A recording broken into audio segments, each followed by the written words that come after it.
Bismillahirrahmanirrahim. Assalamualaikum warahmatullahi wabarakatuh. Waalaikumsalam warahmatullahi wabarakatuh. Selamat pagi Pak Wawan sebagai pengajar praktik. Selamat pagi, alhamdulillah. Assalamualaikum warahmatullahi wabarakatuh. Waalaikumsalam warahmatullahi wabarakatuh. Selamat pagi juga Pak Erik. Pagi, Muhammad sehat. Alhamdulillah sehat. Semangat Pak Erik. Semangat, selalu semangat. Betul. Harus semangat. Harus Iya. semangat.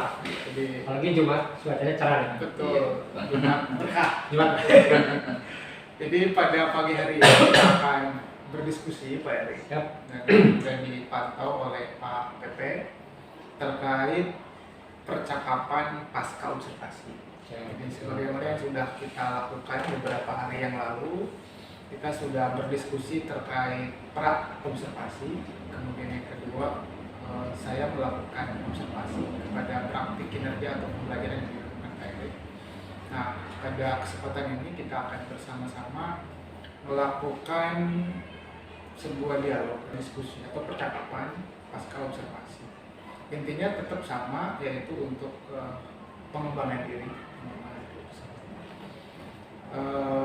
Sebelumnya mungkin sebelum masuk pada diskusi pasca observasi yang mendalam, terlebih dahulu saya ingin Pak Erik untuk bisa merefleksi terhadap praktik pembelajaran yang sudah dilakukan kemarin, yang nanti kemudian akan saya komparasi dengan hasil catatan observasi yang saya lakukan. Jadi Pak Erik kemarin praktik pembelajarannya seperti apa kalau boleh direfleksi? Baik. Boleh izin saya? Ya, silakan. Oke, sedikit saja Pak Ahmad. Terima kasih atas kesempatannya Pak Wawan. Iya. Beberapa hari yang lalu kami sudah berdiskusi Pak, ada observasi terus juga observasi sama Pak Ahmad terkait pembelajaran yang saya lakukan di kelas 9. Ada hal yang memang menarik untuk kita diskusikan. Salah satu bentuk dari refleksi. Kalau saya boleh izin cerita dari awal, saya mengambil refleksinya secara internal pribadi dalam melihat pembelajaran juga dari insight masukan dari murid.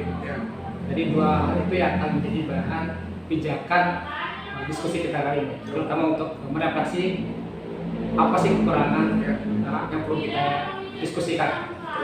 Pertama, kalau dari awal mungkin sudah kita obrolkan, Muhammad ya, ada fokus observasi, di mana fokus observasi itu kan dalam proses disiplin positif murid. Lebih fokusnya lagi spesifik itu keterlibatan murid, Pak.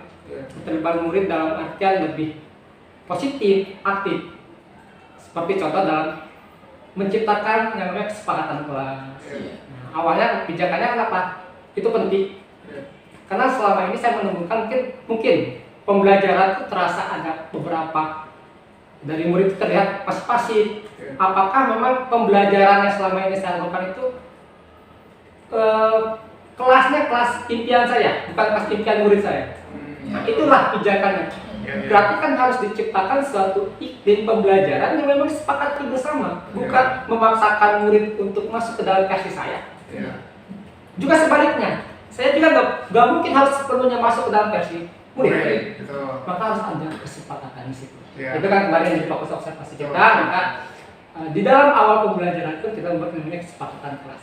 Selain memang ada tantangan yang luar biasa, Pak Ahmad ya, bahwa di sekolah kami itu dalam artian melatih murid, mendorong murid dalam berani untuk berpendapat, itu menjadi suatu tantangan. Nah, kemarin dicoba, gitu kan, dan murid itu silakan mengungkapkan pendapatnya, keinginannya, khususnya dalam proses pembelajaran IPA. Seperti apa sih kelas impian kalian? Seperti apa sih harusnya strategi yang Bapak betul gitu banget. Mereka mengungkapkan. Ada yang menarik seperti ini. Pak, kelas yang bagi saya yang menarik itu yang saling menghargai. Saling ketika ada satu pendapat dari kami, siswa yang lain saling menghargai. Bahkan guru pun menghargai. Itu luar biasa itu. Oh, selama ini betul. Kita harus mendengarkan suara-suara dari murid. Sehingga pembelajarannya dirasa memang akan sampai ke goalnya gitu kan. Gimana kita bisa mencapai goal tujuan pembelajaran ketika proses pembelajaran kita subjeknya secara langsung tertekan atau tidak merasa tidak nyaman dalam proses pembelajaran. Yang saya lakukan pada saat itu bikin kesepakatan kelas. Saya mendorong setiap murid itu berani bicara, Ya. tentunya. Tapi dengan menggunakan salah satu aplikasi ya kan. Ya. Pada saat itu ada beberapa masukan. Saya itu kita sepakati Pak, sepakati. Tapi tentu saja pas proses pelaksanaannya Ya. tentu tidak selalu semua yang direncanakan berjalan mulus Pak. Padahal rencananya sudah kita sepakati bersama. Iya. Ya. Sudah Indah, ideal Pak. Iya. Tulisnya sangat ideal. Pak gini, Pak pendapat gini. Pas pelaksananya masih ada satu atau hal lainnya kita temukan. Contoh, masih saya menemukan kan dominan artinya murid yang dominan tetap itu saja sehingga belum merata. Saya kan awalnya itu kan dalam kesepakatan kasih itu kan setiap orang itu punya berhak untuk berpendapat, mengeluarkan idenya. Tapi terkesan pada proses pembelajaran itu terlihat sangat nyata terlihat masih didominasi oleh beberapa murid. Dalam artian ya, itu kan diskusikan beberapa faktor apakah sih mempengaruhinya ya? Iya. Apakah memang strateginya belum menyentuh setiap murid gitu kan? Atau memang karakter murid? Bahkan Pak Wawan ya, Pak Ahmad, kami kan saya menggunakannya model pembelajarannya PBL, problem based learning dengan scientific approach, pendekatan scientific, karena basically saya pelajar IPA dan juga pengelompokan kelompok murid. Nah, dalam pengembangan kelompok itu kan saya diskusi dari awal, Pak Ahmad juga ada memberikan insight yang positif bagi saya. Pak Eri katanya coba sesuai dengan kebutuhan belajar itu kan ya. Sudah saya lakukan Pak, berdasarkan asesmen diagnostik ya kan ya. Ada yang kinestetik, ada yang audiovisual pada saat itu. Saya coba kelompokkan sesuai dengan kebutuhan belajarnya. Tetapi masih ada. Tapi tidak semuanya. Ada satu atau dua murid yang memang saya rasa anak masih kurang, tidak terlalu antusias seperti murid yang lain. Tentunya itu harus terus digali. Pada saat kan saya berpikir pada saat itu kan pembelajaran kan 2 JP kan, tidak mungkin langsung lengkap apalagi mau praktek misalnya S2 itu. Tetap pembelajaran terus berlangsung, tapi harus memikirkan strategi ataupun tindakan apa treatment apa terhadap murid yang dirasa belum maksimal. Nah, itu mungkin yang secara nyata terlihat kan. Jadi pada dasarnya pada saat dengan masukan dari kamar waktu itu, dengan mulai pembentukan kelompok dan lain-lain, asesmen diagnostik, saya rasa ada perubahan yang luar biasa di kelas tersebut. Pada praktiknya pembelajaran dari sebelumnya gitu Pak. Ada progres, tapi mungkin kayak tadi apapun yang terencanakan kadang tidak seindah apa yang terencanakan. Nah, tugas kita selalu celah-celahnya itu kita tutupi lubang-lubang mana yang itu kan perlu diskusi, saya masukan dari teman-teman yang lain. Baik, jadi sudah menurut saya sudah berhasil melakukan refleksi yang menyeluruh dan memang ini yang sulit. Jadi saya mengapresiasi apa yang sudah refleksi diri yang sudah Pak Erik lakukan sehingga bisa berkaca dengan sempurna mulai saya katakan apa nih yang mesti diperbaiki, apa nih yang masih butuh sentuhan lebih apa ya lebih mendalam gitu. Nah, sehingga mungkin cocok nih di diskusi hari ini kalau berdasarkan hasil refleksi tersebut, kalau menurut Pak Erik tujuan percakapan kita hari ini kira-kira ingin mencapai apa gitu ya, mendapatkan apa ya betul. Terima kasih Pak. Siap. Lebih kepada kan tadi kan kita di obrolan dari Pak observasi sekarang lebih kepada menciptakan kelas yang memang benar-benar itu milik semuanya. Kayak tadi saya masih menemukan ada 1 atau 2 murid yang terkesan ini belum maksimal. Apakah mempengaruhi dalam proses pembelajarannya atau ada faktor bisa saja Pak ya bad mood pada saat itu ataupun ternyata lagi perempuan lagi menstruasi karena ini ada hal yang menarik Pak Mate. Saya untuk diskusikan misalnya setelah kegiatan anak kesan happy ya dalam artian tidak meskipun kurang maksimal tapi masih lah dalam artian koridornya masih dirasa seperti tidak ada masalah. Betul. Tapi ketika setelah selesai Pak pembelajaran, Pak, ada satu murid ya Bapaknya pada saat itu menangis, Pak. Nah, setelah selesai pembelajaran, kan awal di akhir pembelajaran kan saya selalu meminta refleksi dari murid. Secara random Pak. Gimana perasaannya? Happy Pak, menyenangkan. Apalagi kata pembelajarannya kan ada berbasis praktikum, terus berbasis yang percobaan dunia maya kan. Bagi murid itu baru coba aplikasi yang menarik bagi. Pada saat dalam proses refleksi dengan murid pada saat di kelas tidak ditemukan hal-hal yang katakanlah negatif ataupun apa keluhan. Semuanya muncul dengan semangat yang apresiatif. Muridnya gimana? Menyenangkan. Gurunya gimana? Pembelajarannya menyenangkan. Tetapi ini jadi satu apa ya? Paradoks ujung-ujungnya kan. Ketika setelah keluar kelas menemukan ada satu murid perempuan Pak menangis. Kirain saya memang ada lagi PMS atau apa. Coba kan mendekati kan ya. Kenapa? Kepada yang bersangkutan, kepada anda yang bersangkutan. Kenapa? Terus digali kenapa? Kata beliau muncul satu kalimat yang bagi saya menyentil. Yang bisa sekarang tuh masih saya pikirkan. Pak, katanya saling menghargai, kita ada sepakat saling menghargai, pendapat, saling mengayomi sesama sahabat, teman dalam ada satu kelompok. Saya merasa pada saat pembelajaran tersebut kan katanya, saya dirasa belum dihargai. Oh, saya kan tidak lanjuti. Bentuknya apa? Pendapat saya ngerasa tidak diakomodirkan oleh kelompoknya ketika ngasih pendapat. Oh, saya pada saat pembelajaran tidak terlalu menemukan hal yang itu, karena proses diskusi pertukaran pikiran kan jalan, seperti mengalir, dan anaknya tidak langsung taut wajahnya langsung berubah, tidak masih dalam hal yang iya gitu. Tapi ketika setelah selesai itu Pak Ahmad sangat menarik untuk kita diskusikan, ketika kita angkatlah diskusi. Betul. Anak yang tersebut bercerita ke saya merasa tidak akomodir pendapat saya. Oh, gimana contohnya? Siap katanya salah satu ada materi kan tentang listrik Pak. Bisa gini. Oh, saya berpikir dulu saya terima terus masukan enggak usah banget. Makasih nanti Bapak coba ya masukannya Bapak semua keluhannya semua masukan dari adik ini Bapak tampung ya. Saya coba kan mengkomparasi dulu ke yang teman yang lain kan. Terutama yang satu kelompoknya.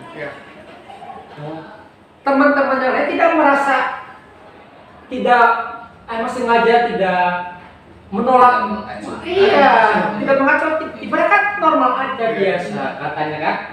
Pendapatnya beda pun kita punya referensi di buku dan lain-lain katanya kan, nggak bisa memaksa kita, tapi kami tidak merasa sini mah pendapat sini enggak, bukan karena itu. Oh, terjadi berarti memang bukan nggak ada sentimen pribadi di situ, tapi hal yang berarti kita juga harus sebagai guru, saya pribadi kan harus mampu menanamkan bahwasanya perbedaannya gitu itu jangan sungguh berujung sensitif pribadi ini saya tidak diakui di kelompok. Perbedaan pendapat, masukan justru sebagai hasanah yang harus dibangun, harus dibiasakan. Mungkin karena faktor pembelajaran yang sifatnya belum dibiasakan. Anak itu, siswa itu saling berdiskusi, menerima pendapat, begitu. Saya masukkan pendapatnya juga.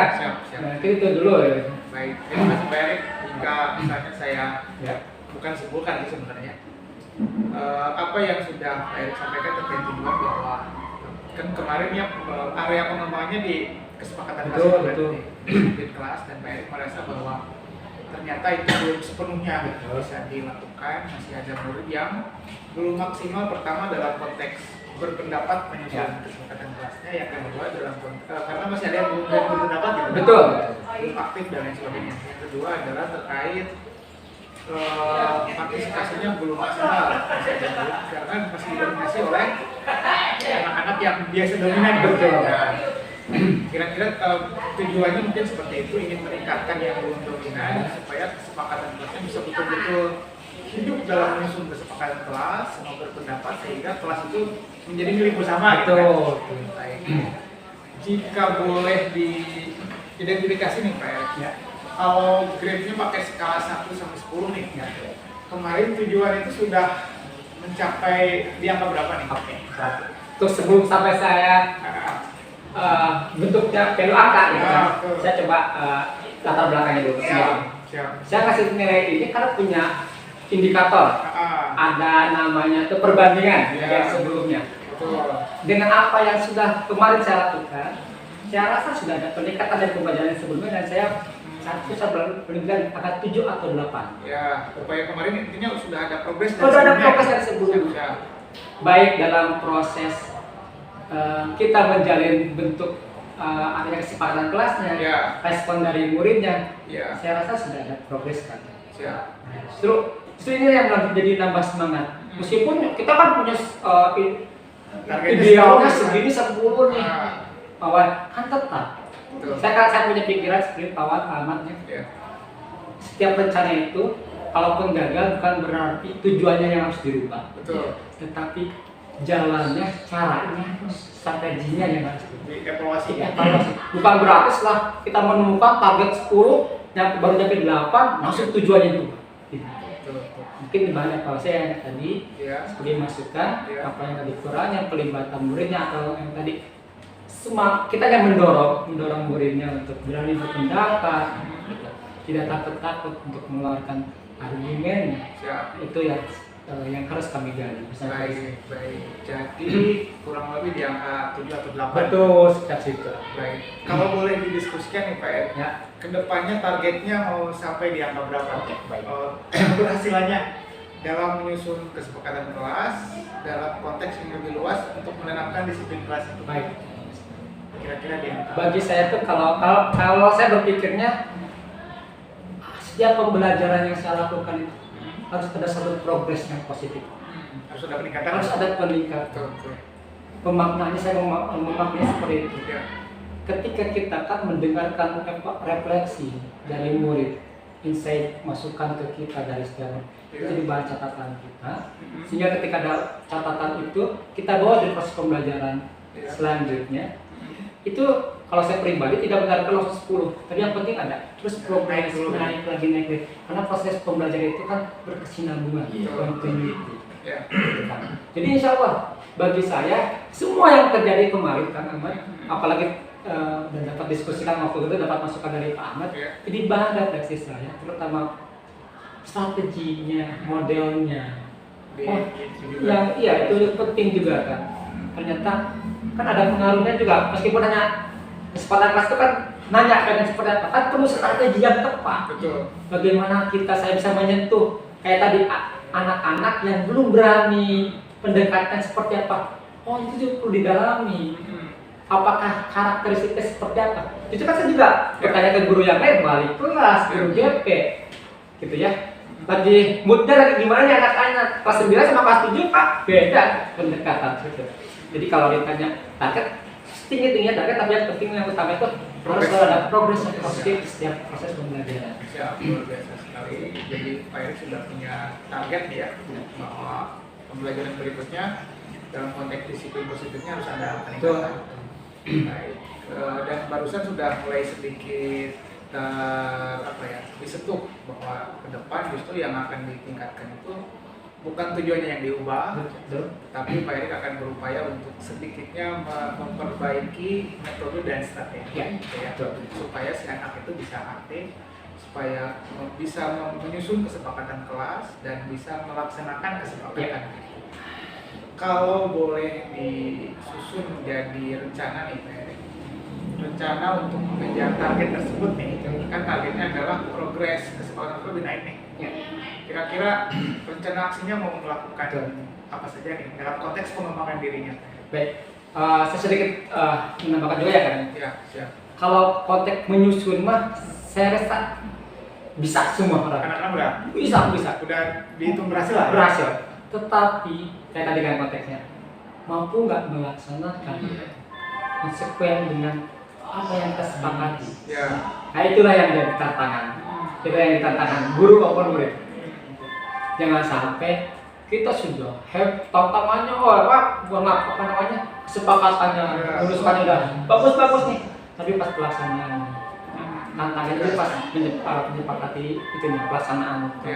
Nah dulu pendekatan jelas yang harus saya lakukan banyak, lebih memahami karakter murid, strateginya jelas.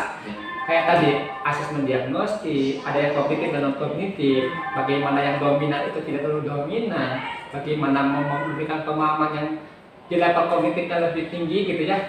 Ketika berkelompok itu tidak terkesan yang dominan, tapi lebih sharing informationnya jalan. Dia bertugas sebagai, katakanlah saya menekankan gak hanya guru loh yang harus berbagi pengetahuan pada yang punya, katakanlah kita menganggap murid yang punya pengetahuan lebih gitu, pemahaman itu sehingga ada yang merasa saya punya pengalaman, pengetahuan, sudah menjadi tugas saya untuk membantu temennya.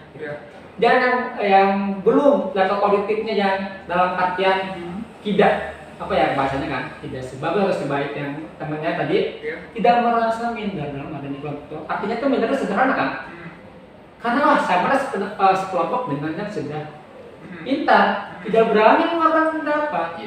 Padahal di kesepakatan kelas setiap orang punya hak yang sama dalam mengeluarkan pendapatnya. Itu juga harus didorong. Kamu juga seperti kan pendekatan seperti itu strategi yang itu yang penting. Yang lebih realnya itu sekarang lebih memahami karakter murid kan, bisa dengan asas kayak diagnostik atau bantuan dengan guru BK, kolaborasi, memberikan kepercayaan diri bagi orang yang belum berani berpendapat. Bagi yang sudah punya pengetahuan, tidak sifatnya arogan dan lain-lain gitu, tapi lebih kepada saya diberkahi ilmu ini lebih cepat saya membantu. Nah itulah yang menurut saya andaikan kelas bagi saya itu kelas impian. Bahkan sudah masuk ke apa yang saya inginkan di kelas impian itu sebenarnya anak-anak itu pada waktu nulis gitu kawan apa? Ternyata memang sama nih. Saling menghargai, saling punya hak yang sama berpendapat. Sudah mulai ada satu frekuensi nih katanya kayaknya. Tinggal bagaimana kayak tadi melaksanakan menjadi kesepakatan. Terus perlu kesabaran, perlu strategi yang tepat. Baik, saya konfirmasi lagi bahwa rencana aksinya dulu Pak Erik mungkin lebih meningkatkan kalau dalam mengidentifikasi karakter sendiri dengan melakukan asesmen dan lain sebagainya. Kalau boleh dilanjutkan lagi tahap pengembangan dirinya nih Pak Erik. Nah, kira-kira akan melakukan apa saja supaya Pak Erik itu pertama melakukan asesmen diagnostiknya lebih canggih lagi gitu. Kemudian supaya Pak Erik itu kompetensinya meningkat dalam konteks mengidentifikasi betul. Nah, sehingga strateginya nanti akan lebih jelas. Ketika kita sudah menemukan sesuatu, menemukan solusi yang perlu kita melihat ke diri kita. Oh, ternyata pemahaman kita masih kurang. Apa yang harus kita lakukan proses pribadi? Saya harus menyadari nih. Kalau kita kurang, coba menuju kekurangan itu seperti apa? Pelatihan, mengikuti pelatihan kan. Sekarang kan sudah banyak ya. Webinar, workshop, seperti itu ya. Tentang memang salah satu dari tadi asesmen diagnostik yang tepat gitu ya. Gitu. Ataupun dalam proses bagaimana sih pendekatan dengan murid. Saya rasa banyak buku, banyak sekarang webinar, workshop terkait tersebut. Dan yang gak kalah penting di sekolah kami kan, Bapak juga ada di situ. Kita punya komunitas praktisi, harus belajar, memaksimalkan. Saya pikir ruang-ruang obrolan di ruang guru itu harus diisi dengan obrolan yang seperti ini. Yang bergizi, gitu. Bergizi kan? Tidak gimana gitu. Ya? Betul. Apakah temuan yang saya dapat di kelas saya, apakah sama dengan teman para guru-guru? Tentu itu harus kita diskusikan ketika memaksimalkan, terutama apalagi punya guru BK, guru para senior. Mungkin bagi saya pribadi, saya banyak bertanya. Saya tidak akan dalam artian memendam semua permasalahan sendiri kan. Saya coba untuk berbagi pengalaman untuk mendapatkan mudah-mudahan dapat isi positif dari saya yang saya bisa terapkan dalam tadi pembenahan yang jadi permasalahan di tempat tadi. Siap, luar biasa rencana aksinya. Mudah-mudahan bisa direalisasikan ya. Jadi Pak Erik itu akan mengikuti pelatihan, kemudian webinar dan workshop mengenai menjalin hubungan positif dengan murid. Dan juga tentang disiplin positif itu mungkin ya. Ya, lebih sisi khususnya ke sana. Kemudian juga akan memaksimalkan posisi komunitas praktis. Sekarang kita akan berbicara tentang tanggung jawab nih, Pak Erik. Kan Pak Erik sudah berhasil menentukan targetnya, kemudian sudah berhasil mengidentifikasi kelemahan dan kekurangan saya, dan kemudian terakhir sudah berhasil menentukan rencana aksi yang akan dilakukan untuk meningkatkan tadi. Sekarang saya ingin mengkonfirmasi lagi nih ke Pak Erik terkait tanggung jawab apa yang akan Pak Erik lakukan supaya rencana aksi itu bisa betul-betul direalisasikan dalam konteks tanggung jawab diri kita nih. Siap. Misalnya begini, targetnya mau kapan gitu kan, dalam berapa pekan nih melakukan rencana aksi tersebut gitu. Kemudian ukuran keberhasilannya seperti apa? Izin jawab. Silakan. Lebih kepada saat ketika menemukan permasalahan tadi itu, waktu saat itu, waktu di kelas itu, Ya. saya langsung berdiskusi dengan rekan sejawat. Salah satu bentuk tanggung jawab dalam artian ketika menemukan permasalahan, Ya. apa sih yang kurang itu tidak berhenti dibiarkan begitu saja larut-larut. Langsung saat itu pun saya diskusi dengan rekan-rekan yang mungkin saja pada saat itu rekan saya pribadi punya pengalaman yang terkait. Pertama itu yang jelas, kata tadi saya sampaikan workshop pelatihan itu saya sudah lakukan kan? Sudah bahkan beberapa ya tentunya. Tentu kan tidak harus berpuas diri dalam artian hanya satu ikut pelatihan selesai enggak. Kita harus banyak menggali, banyak baca, banyak mencari informasi. Itu kan salah satu bentuk bagi saya pribadi tanggung jawab untuk menjelaskan masalah tersebut. Ya. Akan terus saya ulangi terus gitu kan. Tidak berhenti. Saya mau udah nih ikut webinar sekali. Padahal mah apakah kita sudah mendapatkan poinnya ini? Ya. Terus saya jadwalkan bahkan dalam saya jadwalkan di salah satu pekan ini kan kebetulan ada masuk lagi pekan depan ke kelas yang tersebut. Mudah-mudahan sebelum itu pun saya sudah dapat gambar ada materi pengetahuan baru terhadap untuk menutupi lewat tadi pelatihan, diskusi dan lain-lain. Sebelum masuk ke kelas bahkan harus bagi saya berpikir gini Pak, guru itu kalau masuk kelas itu sudah membawa bekal sebanyak mungkin. Jadi jangan sampai kosong. Nah, bekalnya apa? Justru kalau kita sudah menemukan ada permasalahan, di bekalnya tadi itu yang membawa perbekalan yang baru ya. Masuk. Jadi mudah-mudahan, insya Allah mudah-mudahan, kalaupun tidak ada terjadi apa-apa, targetnya tadi ikut pelatihan, workshop, diskusi dengan rekan sejawat, komunitas praktisi terkait dengan solusi yang tadi sudah jadi bekal yang akan saya bawa pas masuk di kelas tersebut. Berikutnya pertemuan. Karena saya yakin Pak, setiap guru itu masuk, nih kita merasa bawa pengetahuan yang banyak, masuk lagi ke kelas, merasa pengetahuan itu terasa belum cukup. Akan selalu ada kekurangannya. Makanya peningkatan kompetensi itu wajib dan tidak boleh berhenti di satu titik. Harus selalu ada. Tinggal mau nggak kita bercermin diri, refleksi. Kan ada yang sifatnya arogan, udah paham lah ini. Itu masalahnya murid. Kalau saya bilang, berarti ketika menemukan permasalahan yang lain berarti pengetahuan saya masih kurang. Kembangkan. Terus bagi saya justru salah satu poin penting itu saya menyenangkan masuk ke kelas itu kan, saya mendapatkan lagi masukan-masukan yang terasa, oh iya ya, ini, nah itu yang bagi saya menyenangkan ketika masuk kelas, keluar kelas, ketika mendapati anak kurang itu bukan berarti, saya gagal, bukan, tapi lebih kepada tantangan. Selalu harus dalam berproses menjadi lebih baik. Karena bagi saya guru itu pundaknya nggak hanya untuk diri sendiri, sebenarnya murid bahkan orang tua yang harapannya semuanya di pundak guru. Di guru itu nggak boleh berhenti dalam proses pengembangan kompetensinya. Luar biasa targetnya. Jadi Pak, sebelum pertemuan berikutnya bisa ini. Kalau berbicara lebih spesifik lagi nih Pak Erik, ukuran keberhasilan nih. Keberhasilan dari upaya yang barusan nih. Kira-kira ukuran keberhasilan. Baik. Ada dua ya Pak. Saya melihatnya dari bagaimana sih keberhasilan. Jelas pembelajarannya, murid subjeknya ya. Subjeknya ada peningkatan kan? Kalau dalam konteks yang tadi disiplin positifnya akan benar-benar makin positif atau tidak? Jangan-jangan makin ribut. Jadi apa yang saya lakukan gitu kan ya? Melihat dari subjeknya, murid dan murid. Yang kedua, lihat dari saya pribadi.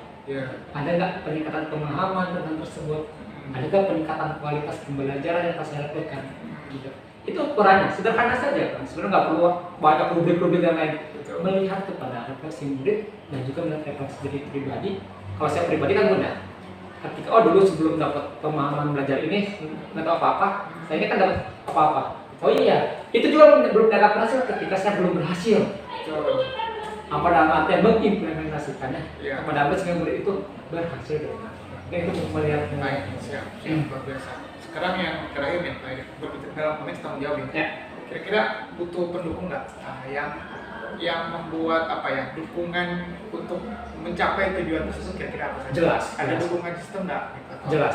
Saya itu selalu kalau apa ya, sesuatu itu akan bisa berhasil itu menurut saya itu pertama support.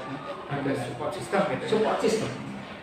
Karena pekerjaan guru itu atau mengajar itu kan kalau ada anak itu urusan pribadi guru, enggak, Betul. kolaborasi.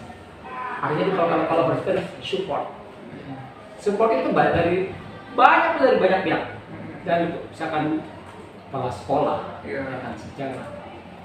Diskusi seperti ini kan salah satu bentuk saya akan mensupport saya. Dan sangat luar biasa. Ini harus terus dibudayakan. Saling support, saling dukung untuk saling menemukan apa yang kurang yang perlu ditingkatkan. Support jelas. Yang jelas ada lagi yang namanya resource, sumber juga kan. Ya, sumbernya tidak selalu dengan sumber anggaran dan lain-lain untuk pembelajaran. Tetapi kan kita melihat ketika anak proses kalau saya pembelajaran kan IPA itu sumbernya adalah praktikum dan lain-lain gitu kan. Itu juga jadi salah satu hal yang perlu diperhatikan. Jadi jelas tapi yang paling utama ya dukungan itu jelas menjadi poin penting karena mengajar murid itu untuk sampai ke tujuan itu kita nggak bisa berlari sendiri.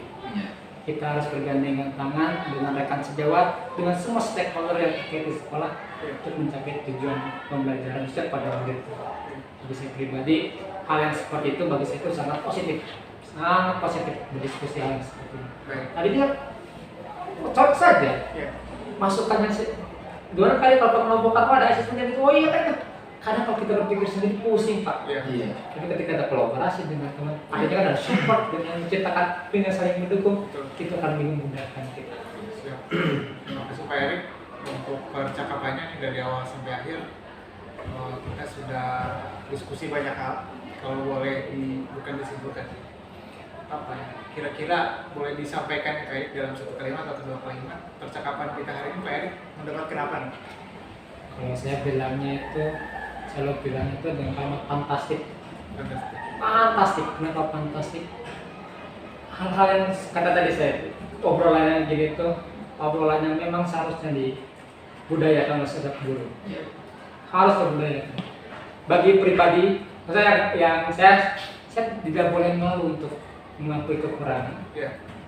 Bagi yang mendengarkan bukan menertawakan kekurangan, tapi mencari saling solusi bersama. Karena menurut saya pribadi setiap guru itu hampir menemukan masalah bisa yang sama atau berbeda. Tingkatan pengalaman bisa sama bisa berbeda, tapi itu semua bisa saling. Bagi saya kegiatan seperti ini, diskusi kelompok itu hal yang fantastik luar biasa. Kalau saya boleh sekarang ini, kalaupun dibudayakan, saya pikir, saya rasa untuk menciptakan pembelajaran yang lebih hebat lagi, bukan hanya sebatas angan-angan. Kalau kita bisa mencapai, progresnya bisa betul.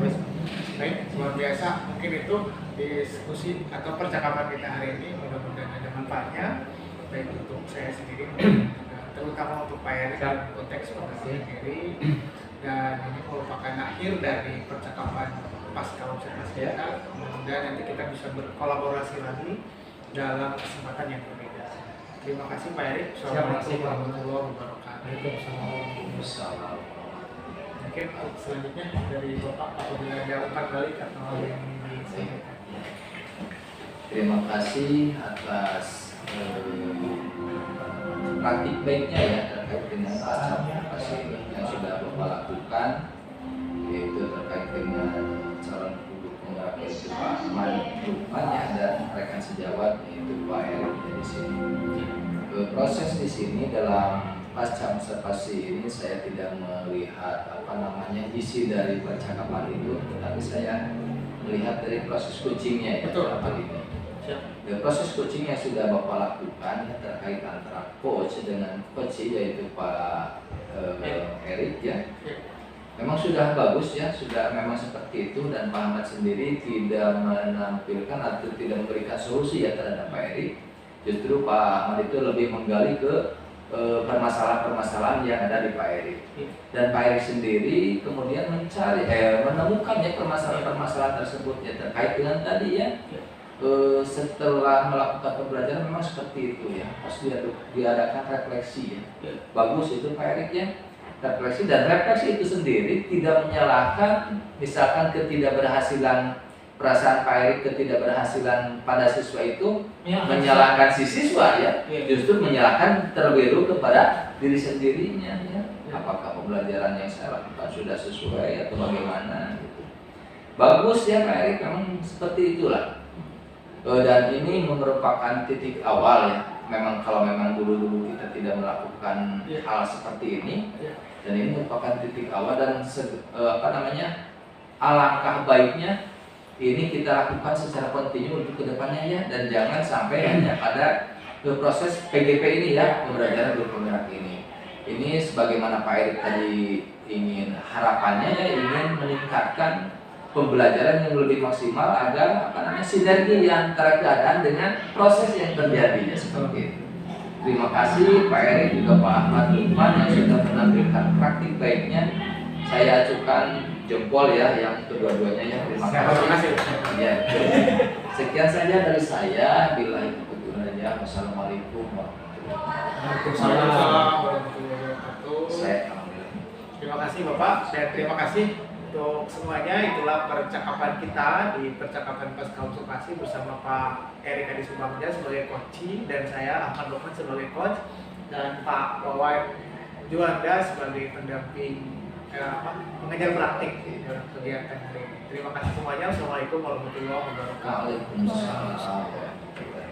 Terima kasih Pak Erik.